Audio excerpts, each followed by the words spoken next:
Hey everyone, Phoenix here again, and I'm going to talk a little bit about the Tom Clancy deagel connection. There's a lot of speculation that he has a direct link to this, so if anybody can find that actual direct link, that would be nice to have. But if I were an author, I would definitely use this site just because of the amount of information contained, for that sort of genre. But we're just going to focus really on the numbers and kind of their ties to all of this and Tom Clancy and predictive programming and all that. I'm going to go more in depth on Tom Clancy and all that in the future videos.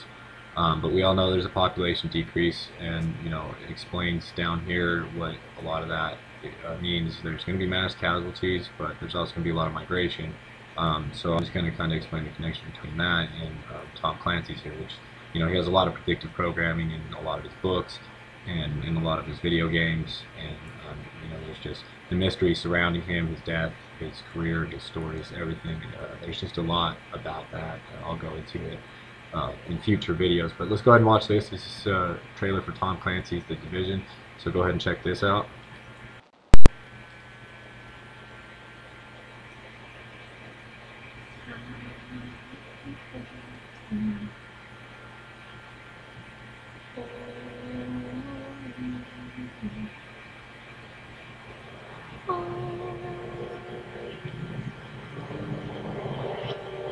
It's hard to watch something you love destroy itself, to see it fall apart. Disaster always feels so distant, detached. Someone else's struggle in some faraway place. It's not until it's in our city, at our doors, that we realize how fragile we are. All of us. All of this.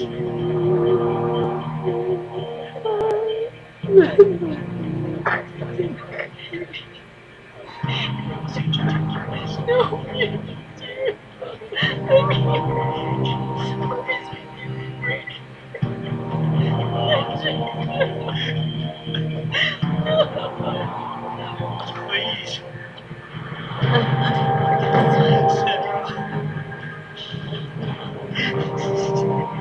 And when it hit, when it came down hard. And we fell. We buried ourselves in anger, fear, and the instinct to survive. I'm sorry, Sarah. I'm just trying.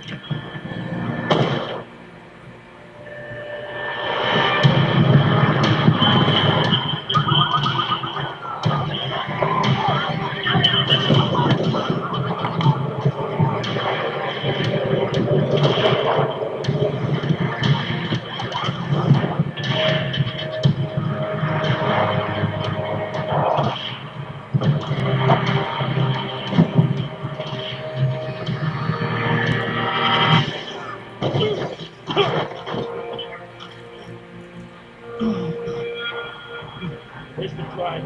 Please don't make The real truth is, no one watched. No one saw, wanted to see.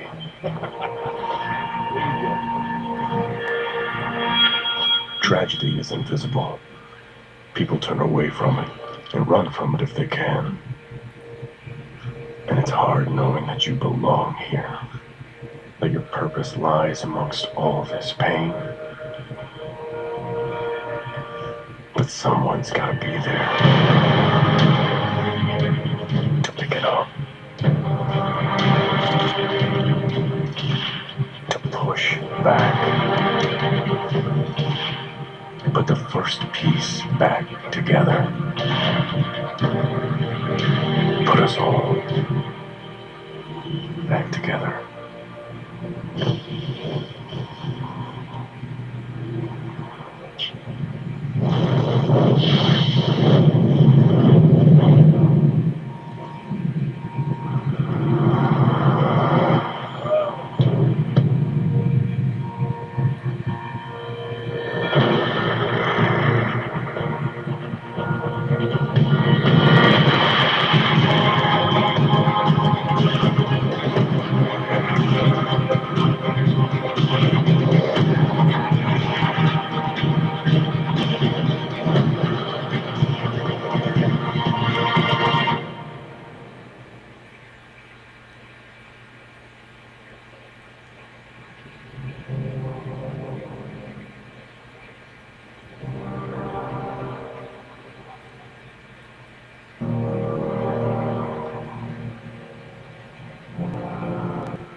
All right, so what we have there is a perfect example of predictive programming. I mean, it's Tom Clancy is huge into it, and so are a lot of other, you know, a lot of other things, TV shows, movies, music. I'll go further into all that stuff in future videos. It's all part of Agenda 21. Um, Predictive programming, it's one of the essential tools. So what that was, um, just an indication, and we'll go ahead and read the Wikipedia here on the plot for that. And the division is inspired by Operation Dark Winter and Directive 51, real-world events which revealed how vulnerable we, the United States, have become. Society has become fragile and complex. In the game, a disease that spreads on Black Friday causes the United States to collapse in 5 days. The player is part of a group called the Strategic Homeland Division, SHD, or the Division for short.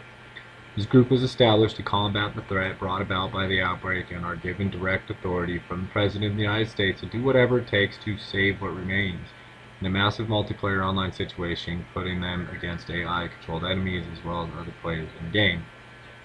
So, yeah, it's a pandemic that hits New York around Christmas time, winter, and spreads and destroys all kinds of people and collapses the United States in 5 days. So let's go ahead. Operation Dark Winter. I want you to remember that part. It's a code name for a senior level bioterrorist attack simulation in June of 2001. I'll leave the links in the description for you to look into all that, but it was designed to carry out a mock version of a covert and widespread smallpox attack on the United States. Okay, so do you remember Bill Deagle? Here it references Dark Winter. FEMA, FBI, and FEMA is involved in all of this stuff because most people don't realize the extent of FEMA, which I'll explain in just a second.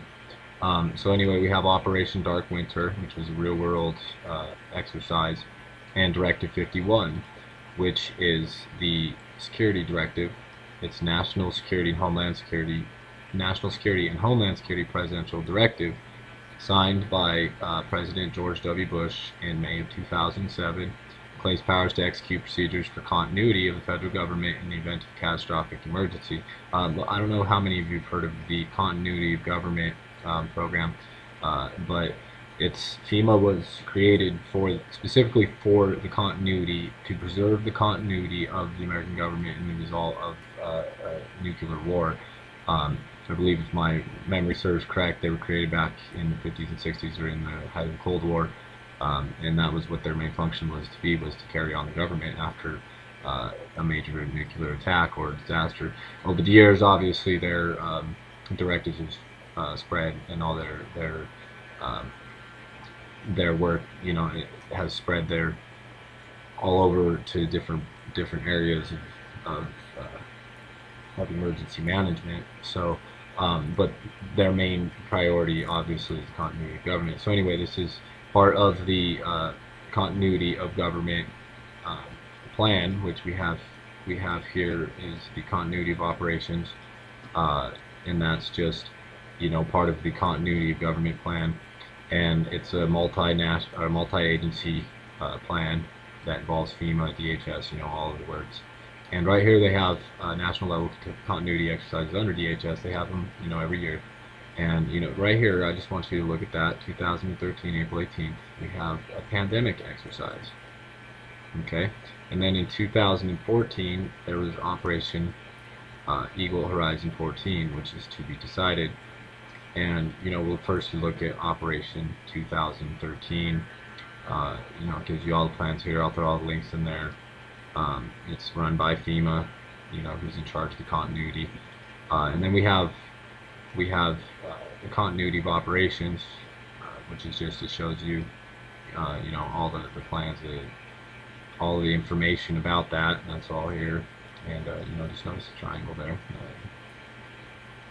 So I'll go into that. There's actually, I have some more detailed videos that I'm going to make involving all the symbology and stuff involved in that. So anyway, and we have here National Exercise Program Capstone Exercise 2014, and that involves Eagle Horizon 2014, which will focus on continuity of operations and reconstitution planning, requiring federal departments and agencies to activate continuity plans to perform their primary mission, essential functions from their alternate facilities. And you can look up all of the details on that if you want, but that's just part of this whole entire operation, which, excuse me, I find interesting that they call capstone. Capstone being, you know, the high point, crowning achievement, capstone, top of the pyramid. Um, you know, the all-seeing eye, all of the people, you know, they, if you are, you know, if your eyes are open, you're seeing what I'm talking about, and that includes symbology, things like that. So you're going to see the capstone, the stone the builder refused, and all that. That you're going to see that a lot in their talk, in their plans. So it goes down to numerology. So anyway, it all comes down into here to Operation Dark Winter, and this is all about, you know, Directive 51 is all about continuity, and so that's why they've given, you know, the direct authority from the president, because at that point the president is in charge, or whoever succeeds him and whatnot. You can, like I said, you can go in and look at the actual continuity of operations plan there. So then we have Eagle Horizon 2014, and you know, they have, basically they want them to bug out when it hits. That's their plan, is to bug out. Basically, they're supposed to leave all their families and stuff behind anyway. But this here is a book called Executive Orders. This is also by Tom Clancy. This is following Dead of Honor. And warning, there's going to be a little bit of spoilers in here, so if you haven't read them, I apologize. But I do highly suggest going out and reading Tom Clancy's books, because there's a lot of foreshadowing in there, and it's not a coincidence. So here in Dead of Honor, at the end of the book, what happens is a Japanese pilot flies I think it was a 777 or something as big as that, into the Capitol building, where pretty much every single person in the government was, except for Jack Ryan and a few other people. Kills them all. So throughout the course of all these books, Ryan has put himself into a position to basically get that authority. So he becomes president. And then here in a little while, in the middle, you know, you got the United Islamic Republic is formed, and what they did was come over to America and released Ebola from aerosol cans. It's a weaponized Ebola virus that they release all over the country. It causes a huge pandemic. You got martial law, travel restrictions, the works. You know, everything that, you know, basically people are calling for.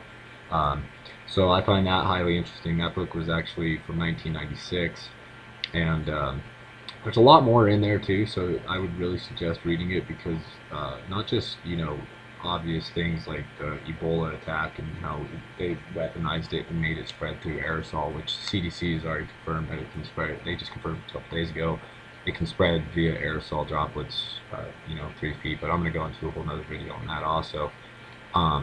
So, and then I want you to go ahead and see this here. This is from the other day. It was an alert that came across a lot of your screens. So go ahead and check this out. The message on TV screens across Charlotte: an emergency action notification for the United States, beginning at 3:03 p.m. Sunday, November 9th, and ending at 3:18 p.m. Sunday, November 9th. See, November 9th, obviously after the elections, and a lot of people are assuming that part of the plan is to happen after the elections, and a lot of it also has to do with winter. People are less prepared around Christmas. A lot of people are going to be traveling, so it's easier to implement martial law if people aren't at home. So, you know, a lot goes into it in winter. I'm going to go in more in detail on that in further videos also. But you can see that happen. They wanted to claim that it was, you know, it was an accident. Okay, that's fine, whatever. But then we have Professor Doom one. He posted here, which I highly go check out. I suggest go checking out his page here and looking at some of his videos. But it's a pandemic exercise coming in November. Coming in November. And it's going to involve, you know, power, internet, phone shut off. Okay, don't freak out. He's just going to go ahead and call and confirm that. So if you want to listen to that one, it's pretty interesting. You know, it's definitely an exercise they're going to do, but you know, we know a lot of their tactics involve false flags and exercises. You know, most of the false flags have had exercises either the day before or on the day. So, you know, That's what it is. So, like I said, there's no direct connection, I think, yet between Tom Clancy and deagel. Although if you look at the numbers, it kind of supports a lot of what's going Avast on. virus database has been updated. Yes, thank you. You see it supports a lot of what's going on with these numbers here. So again, I'll leave all these links in the description, and just make sure you're sharing these videos. Check them out. You know, I'm not in this for the likes. I'm not in it for the subscriptions. I am in it for the views because I want people to view it. I want people to see it. As many people as possible to see these connections here, because I know I can't be the only one. So we need to put our minds together here. Maybe figure it out. Maybe it's all just paranoia, and you know, we'll be all right. But I don't know. So again, thanks for watching, and tune in. I'm gonna have some more videos up here soon.